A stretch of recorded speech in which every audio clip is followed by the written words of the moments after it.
Welcome, Learning with Wilda.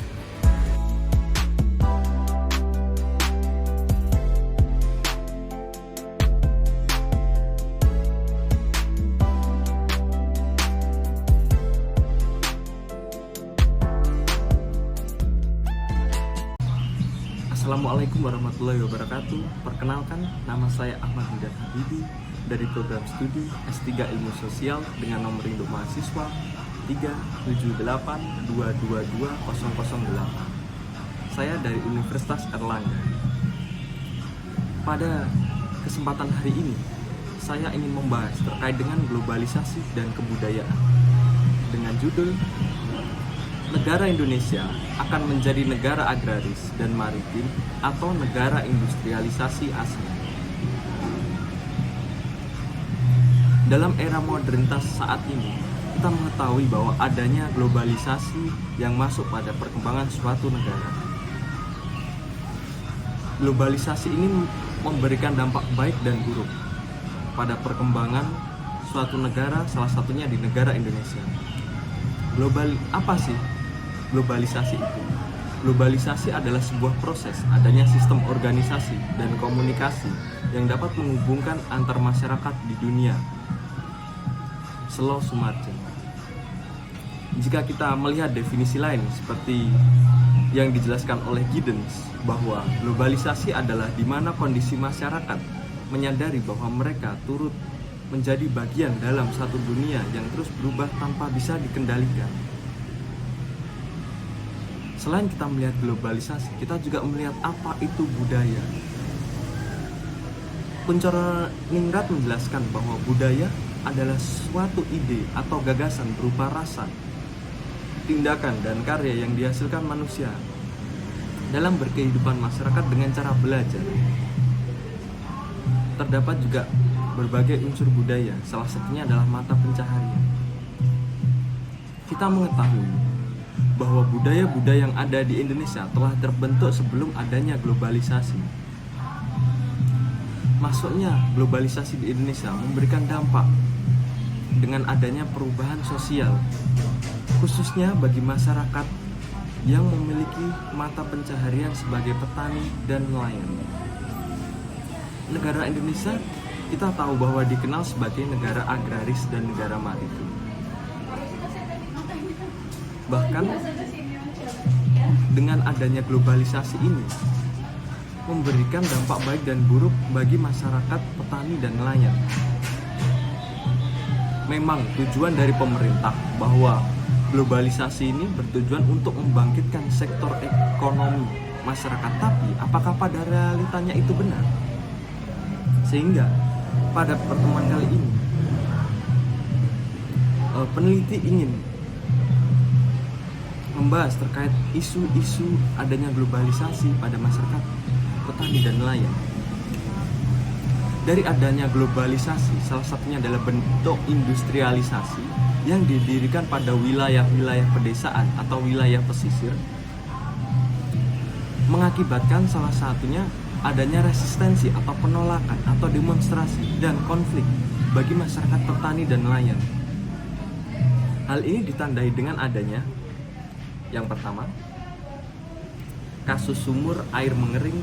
Puluhan warga di desa sekitar kantor PLTU di Kabupaten Tuban melakukan demonstrasi. Kasus ini terjadi pada tahun 2012. Lalu terdapat juga kasus lain, yaitu dampak batu bara di PT Semen Indonesia pada tahun 2015 dengan beberapa desa melakukan demonstrasi karena asap batu bara yang ditimbulkan mengakibatkan gangguan dan keresahan pada warga. Lalu yang ketiga, petani ditangkap karena protes tidak ingin dibangun kilang minyak ketika Presiden Jokowi berkunjung. Kasus ini ada di Kabupaten Tuban juga, terkait dengan pembangunan PT Pertamina Rosneft pada tahun 2019. Lalu kasus yang keempat, petani Kendeng ikut demo di istana untuk suarakan reformasi agraria. Reforma agraria ini merupakan salah satu program prioritas nasional yang ditingkatkan pemerintah, salah satunya Presiden Jokowi, dalam upaya membangun Indonesia untuk meningkatkan kualitas hidup petani dan nelayan. Tetapi pada realitanya di daerah Kabupaten Pati, satunya masyarakat petani di Pegunungan Kendeng menolak pembangunan dan pembebasan lahan untuk wilayah industrialisasi, dan hal ini terjadi pada tahun 2019. Lalu yang kelima, adanya demo petani sawit terkait dengan kebijakan presiden yang melarang adanya ekspor bahan baku minyak goreng pada tahun 2022. Sehingga dalam video kali ini saya mempertanyakan, memiliki rumusan masalah bahwa yang pertama, bagaimana risiko dan penanganan risiko masyarakat lokal, khususnya petani dan nelayan dalam menghadapi industrialisasi dan globalisasi ini. Lalu yang kedua, bagaimana habitus dan budaya masyarakat lokal, khususnya masyarakat petani dan masyarakat nelayan pada perkembangan globalisasi di era industrialisasi. Adanya era globalisasi ini mengakibatkan pergeseran budaya bagi masyarakat lokal, khususnya masyarakat petani dan nelayan yang wilayahnya terdampak pada pembangunan industri. Ulrich Beck menjelaskan bahwa masyarakat risiko dapat dikatakan sebagai masyarakat yang memiliki keadaan tidak pasti, yang dapat mengalami kemungkinan buruk, seperti adanya kecelakaan teknologi atau implikasi lainnya. Lalu Giddens juga menjelaskan bahwa risiko bukan semata-mata tindakan dari individu, tetapi juga ada risiko lingkungan yang terjadi secara kolektif dalam mempengaruhi individu besar. Beck juga menjelaskan bahwa terdapat 3 kategori jenis risiko: ekologi, sosial, dan psikologis. Hal ini terjadi, 3 risiko ini terjadi pada masyarakat petani dan nelayan. Yang pertama, kerusakan adanya risiko ekologis. Hal itu terjadi dengan adanya kerusakan lingkungan yang berasal dari limbah perusahaan yang tercemar, mengakibatkan struktur tanah, lahan pertanian menjadi rusak. Yang kedua, biota laut yang ada di sekitar wilayah pesisir masyarakat nelayan juga menjadi rusak, sehingga mengakibatkan hasil produktivitas dari masyarakat petani dan masyarakat nelayan menjadi menurun. Bahkan ada yang bergeser atau beralih dari mata pencaharian tersebut. Lalu yang kedua, risiko sosial, bahwa adanya kerusakan dalam sistem lingkungan sosial dengan adanya industrialisasi yang ada di sekitar wilayah masyarakat petani dan nelayan, mengakibatkan kericuhan, ketidakpedulian masyarakat dengan perusahaan. Lalu yang paling parah adalah konflik antara masyarakat dengan perusahaan. Hal yang ketiga adalah risiko mental atau psikologis. Terdapat bahwa abnormalitas dan penyimpangan seperti masyarakat yang melakukan aktivitas perusakan fasilitas, melakukan kegiatan penyimpangan sosial, dan demonstrasi atau berkonflik tanpa sebab akibat dari tekanan adanya industrialisasi yang ada di sekitar wilayah masyarakat. Hal ini juga mengubah terjadinya adanya pergeseran habitus atau budaya yang ada pada masyarakat petani dan nelayan. Saya juga ingin membahas terkait dengan habitus, bahwa adanya industrialisasi ini mengakibatkan adanya pergeseran habitus. Apa sih habitus itu? Habitus merupakan suatu kebiasaan yang dimiliki seseorang dan mencerminkan persepsi, memahami simbol, pergerakan, tindakan, dan presentasi sesuai yang dikatakan oleh Bourdieu. Habitus masyarakat petani yang memiliki habitus sudah tergolong lama,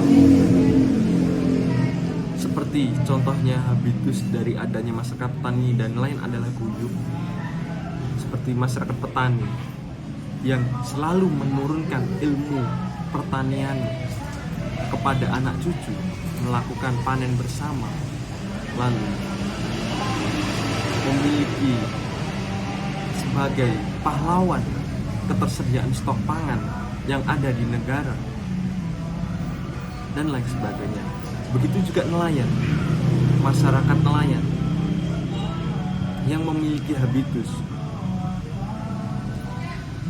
dalam menurunkan keilmuannya dan mata pencahariannya kepada anak cucu, memiliki habitus dalam tradisi sedekah laut, gotong royong, dan menjual hasil laut atau produksi ikan atau olahan ikan yang bahkan hingga mencapai ekspor. Begitu juga petani hingga saat ini mulai bergeser habitus tersebut, bahkan memudar atau terancam hilang.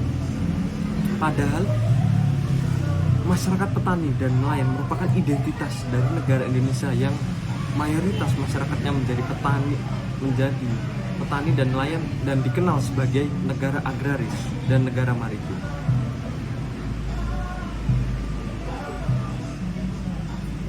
Dengan adanya industrialisasi tersebut, para petani mulai memudar dari habitusnya, dari modal yang dimiliki termasuk lahan dan ranah tempat untuk mereka bertani, sehingga mereka tidak dapat melakukan praktek pertanian.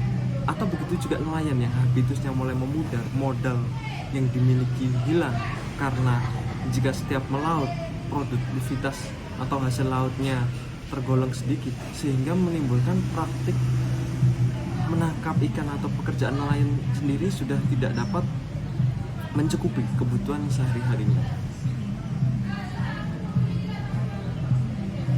Kondisi menunjukkan bahwa adanya pergeseran budaya.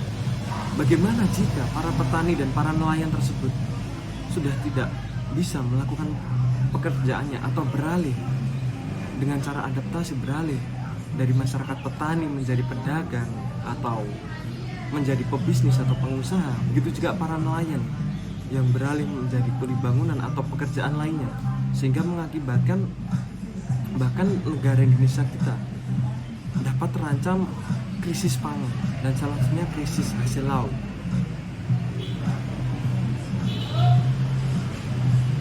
Dengan adanya reforma agraria juga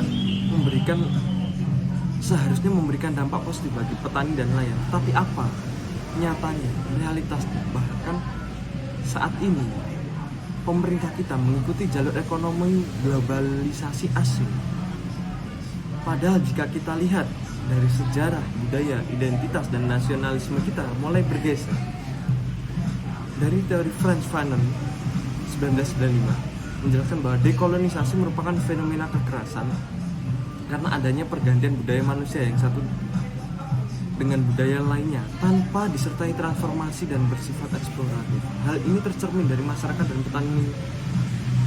petani dan nelayan saat ini yang ada di Indonesia, karena mereka dipaksa, wilayahnya diambil oleh para investor, oleh para pemilik penguasa, menjadi dunia industrialisasi yang pada basicnya masyarakat petani dan nelayan tidak memiliki habitus dan tidak memiliki keterampilan pada bidang tersebut. Sehingga Niti menyimpulkan bahwa adanya globalisasi industrialisasi di Indonesia ini terlalu menerapkan secara top down atau dari atas ke bawah, sehingga mengakibatkan revolusi atau perubahan sosial yang terjadi secara cepat dan menimbulkan culture shock bagi para petani dan nelayan. Perlunya pemerintah untuk menjalankan program pembangunan, alangkah baiknya menggunakan strategi bottom up, melihat apa yang dibutuhkan dari para petani dan nelayan, disiapkan dulu para petani dan nelayan tersebut agar dapat memiliki pengetahuan untuk bertahan hidup atau mekanisme survive dalam menghadapi era industrialisasi ini. Begitu juga perusahaan. Seringkali hubungan antara masyarakat petani dan perusahaan tidak terjadi secara seimbang dan berat sebelah, sehingga pihak perusahaan sering mendominasi para petani dan masyarakat nelayan. Oleh karena itu, pentingnya perusahaan menerapkan CSR, Corporate Social and Responsibility, secara baik, atau tanggung jawab sosial lingkungan secara baik, sehingga dapat membantu para masyarakat petani dan nelayan ini untuk menghadapi era industrialisasi dan meningkatkan kesejahteraan. Pemerintah juga perlu mengambilkan peran dalam terkait dengan pembebasan lahan. Jika para petani lahannya dibebaskan, maka pemerintah juga wajib menyediakan lahan yang baru untuk mereka bertani bagi para petani yang mampu atau mau untuk melanjutkan mata pencaharian petaninya. Begitu juga pemerintah juga harus mengambil dan menjaga keaslian dari biota laut agar masyarakat nelayan menghasilkan produktivitas hasil laut yang optimal dan tidak tercemar dari adanya limbah-limbah perusahaan yang ada di laut saat ini. Karena apa? Negara kita, negara Indonesia dibentuk dari latar belakang sejarah. Oleh karena itu, perlunya negara Indonesia memperkuat dari budaya-budaya serta sejarah, yaitu negara agraris dan negara maritim, agar tidak pudar, serta masyarakat lokal senantiasa lestari, terjaga dan sejahtera di negara Indonesia. Terima kasih, semoga bermanfaat. Wassalamualaikum warahmatullahi wabarakatuh.